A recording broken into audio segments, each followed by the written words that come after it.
Good morning all of you. पिछले videos में मैंने आपको बताया था खोखले बेलन के बारे में, आयतन, सरफेस एरिया, जो वक्र पृष्ठ और संपूर्ण पृष्ठ, खोखले बेलन का कैसे निकाला जाता है, आयतन कैसे निकाला जाता है। आज हम आपको बताते हैं कि शंकु आपको मैंने बताया था कि एक शंकु जो होता है वो इस आकार में होता है, सामने आपको दिखाई दे रहा होगा।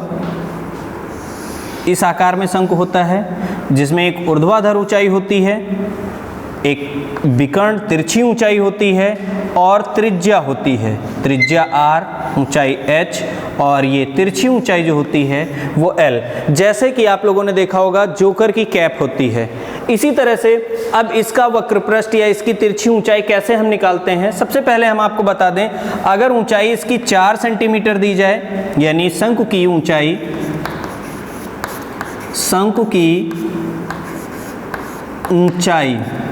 h बराबर 4 सेंटीमीटर दी गई है और शंकु की त्रिज्या जो दी गई है रेडियस इक्वल टू 3 सेंटीमीटर। अब आपसे ये कहा जाए कि इसकी तिर्यक ऊंचाई निकालिए, तिरछी ऊंचाई निकालिए, मीन स्लैंट हाइट अगर इसकी हमें निकालनी है तो स्लैंट हाइट फाइंड करते हैं। तिरछी ऊंचाई, शंकु की तिर्यक ऊंचाई, शंकु की तिर्यक ऊंचाई, स्लैंट हाइट बिल्कुल समकोण त्रिभुज की तरीके से निकालते हैं। जैसे समकोण त्रिभुज में कर्ण निकाला जाता है वैसे ही ऊंचाई का स्क्वायर प्लस त्रिज्या का स्क्वायर और दोनों के वर्गों के योग का वर्गमूल निकाल देते हैं। यानी L बराबर यहाँ पर हो जाएगा 4 की घात 2 प्लस 3 की घात 2। L बराबर आ जाएगा 16 प्लस 9। L बराबर √25, L बराबर 5 सेंटीमीटर। वर्गमूल जब 25 का निकालते हैं तो ये 5 सेंटीमीटर आ जाता है। इसी तरह से अगर हमसे ये कहा जाए कि शंकु का वक्र पृष्ठ निकालिए, तो शंकु के वक्र पृष्ठ का फॉर्मूला, कभी भी पृष्ठीय क्षेत्रफल या कुछ भी निकालने का अगर कहा जाता है कि इसका आकार इतना दिया गया है, ऐसी मापें दी जाएं और क्षेत्रफल निकालने की बात की जाती है तो आप लोग वक्र पृष्ठ ही निकालेंगे। और जब संपूर्ण पृष्ठ निकालने की बात की जाएगी तो उसमें इंडिकेट किया जाएगा कि आपको संपूर्ण पृष्ठ ही निकालना है। यहाँ पर अगर हम वक्र पृष्ठ की बात करते हैं तो सबसे पहले अगर त्रिज्या और ऊंचाई दी गई है तो वक्र पृष्ठ या संपूर्ण पृष्ठ ज्ञात करने के लिए हमें सर्वप्रथम तिरछी ऊंचाई निकालनी ही पड़ती है। फर्स्टली आपको जो है जो स्लैंट हाइट है वो फाइंड ही करनी पड़ेगी। स्लैंट हाइट फाइंड करने के बाद ही आपका कर्ड सरफेस एरिया या फिर टोटल सरफेस एरिया तभी आप निकाल सकते हैं। तो ये होगा शंकु का वक्र पृष्ठ,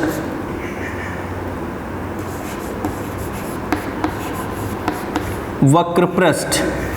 अगर हम बात करते हैं, ये CSA है, CSA curved surface area of cone, ये होता है पाई r l। l मीन्स तिर्यक ऊंचाई, r त्रिज्या और पाई की वैल्यू। कर्ड सरफेस एरिया जब निकालते हैं CSA तो यहाँ पर पाई आर एल, पाई की वैल्यू वैसे तो 22/7 होती है, 3.14 भी होती है, तो इसमें से कोई भी आप रख सकते हैं। अगर हम 22/7 रखते हैं तो उसको दशमलव के 2 अंकों में निकालना पड़ सकता है, या 3.14 भी हम रख सकते हैं।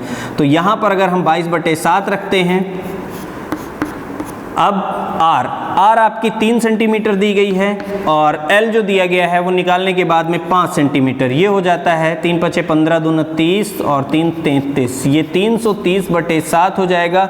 दशमलव के 2 अंकों तक अगर आपको निकालना है CSA तो ये हो जाएगा 7 × 4 = 28, 5 7 × 7 = 49, 7 × 1 = 7 और 7 × 4 = 28। लगभग इतने सेंटीमीटर स्क्वायर आ जाएगा, या वर्ग सेंटीमीटर लिख देते हैं। अगर हम 3.14 रख के निकालते तो यहाँ पर इस तरीके से, यहाँ 3.14 होता और गुणे 3 × 5 = 15, अब आता 15 × 4 = 60, 6 15 × 1 = 15, 6 × 21, हासिल आपका आ जाता 2 और 45 और 2 47, लगभग इतना आ जाता दशमलव के 2 अंकों तक सेंटीमीटर स्क्वायर। इस तरीके से भी हम निकाल सकते थे। वैल्यू आपको अपने कंडीशन के अनुसार ही रखनी है। अगर दिया गया है तो जो दिया गया होगा उसी के अनुसार रखना है, लेकिन अगर नहीं दिया गया है तो आप कुछ भी रख सकते हैं, दोनों में से 22/7 या 3.14। उसके बाद में अगर आपसे कहा जाता है कि संपूर्ण पृष्ठ बताइए इसी क्वेश्चन में, तो संपूर्ण पृष्ठ के लिए आपको सबसे पहले आपको बता दें तिर्यक ऊंचाई जो दी गई है वो 5 सेंटीमीटर, शंकु का संपूर्ण पृष्ठ, शंकु का संपूर्ण पृष्ठ होता है पाई r ब्रैकेट में l प्लस r होता है। पाई की वैल्यू मान लेते हैं 3.14 गुणे, ये TSA है total surface area, pi into 3, 5 + 3 ये हो जाएगा 3.14 गुणे 8, 8 त्रिक 24 या 3 गुणे 8, 9.42 जब इसका और इसका गुणा करते हैं गुणे में 8, ये हो जाएगा 8 दूनी 16 के 6 और 8 चौक 32, 1 33, 3 और 9 8 72, 3 75, 75.36 सेंटीमीटर स्क्वायर। इसका भी मात्रक वर्ग सेंटीमीटर होता है। अगर इसी क्वेश्चन में आपसे कह दिया जाए कि शंकु का आयतन भी ज्ञात कीजिए, तो आयतन में तिर्यक ऊंचाई की कोई आवश्यकता नहीं होती है, और जो शंकु का आयतन होता है वो बेलन के आयतन का 1/3 होता है। यानी शंकु का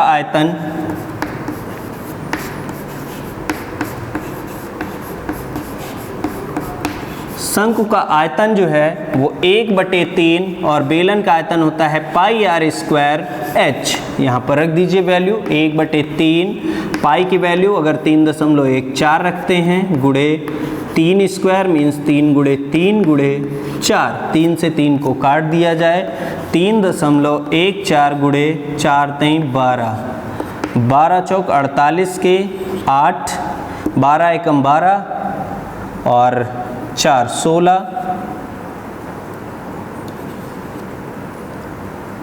12 3 36, 36 और 1 37 सेंटीमीटर क्यूब, ये आपका शंकु का आयतन होता है।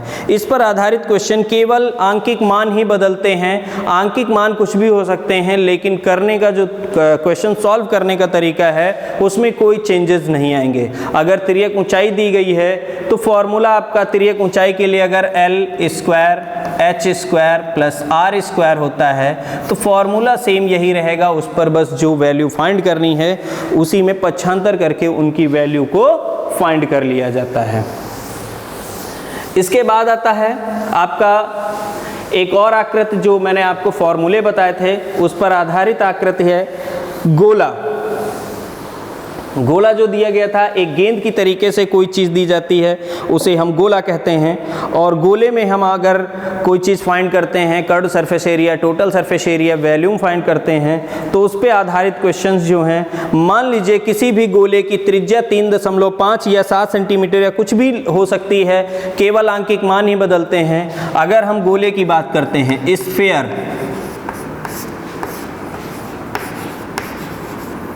स्फीयर की बात करते हैं, तो स्फीयर में गोले की त्रिज्या केवल एक ही माप दी जाएगी, यानी गोले की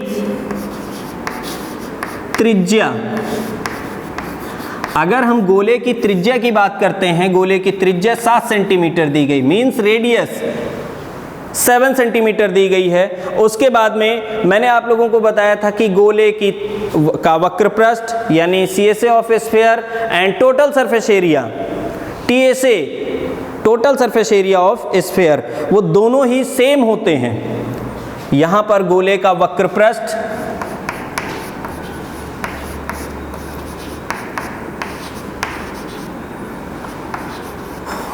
पृष्ठ या हम संपूर्ण पृष्ठ कहें तो कोई दिक्कत नहीं है, केवल गोले के लिए गोले का वक्र पृष्ठ या संपूर्ण पृष्ठ फॉर्मूला होता है 4 पाई r स्क्वायर। ये हो जाएगा, चाहे CSA लिखिए या TSA लिखिए, 4 पाई की वैल्यू 22/7 गुणे 7 गुणे 7, 7 से 7 को काट दिया जाएगा, 88, 4 और 22 का गुणा 7, 616 सेंटीमीटर स्क्वायर। इसका टीएसए और सीएसए दोनों ही आपके सेम आएंगे, यानी 616 सेंटीमीटर स्क्वायर अगर सेंटीमीटर में दिया गया, मीटर में दिया गया तो मीटर में यूनिट लिखेंगे। उसके अलावा इसका आयतन निकालने के लिए गोले का आयतन, गोले का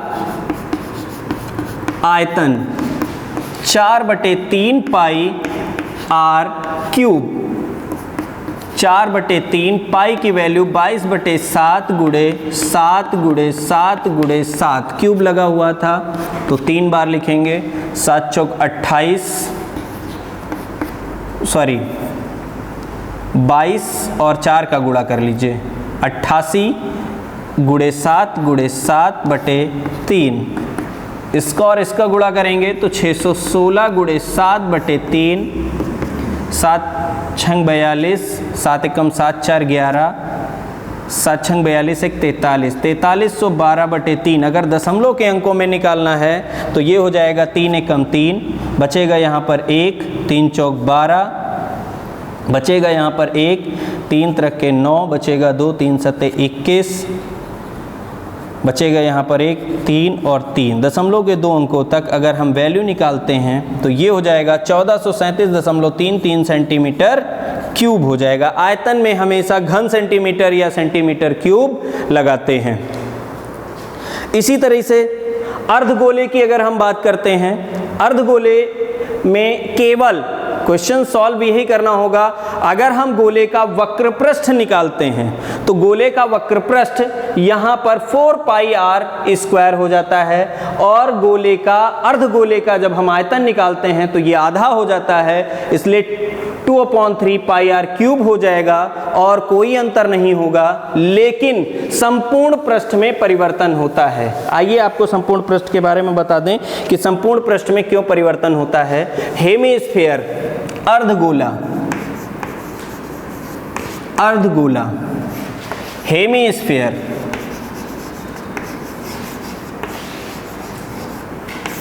हेमीस्फीयर के बारे में बात करते हैं तो अर्धगोले की अगर त्रिज्या मान लीजिए यही दी गई है, अर्धगोले की त्रिज्या, रेडियस ऑफ हेमीस्फीयर, तो यहां पर संपूर्ण पृष्ठ टीएसए ऑफ हेमीस्फीयर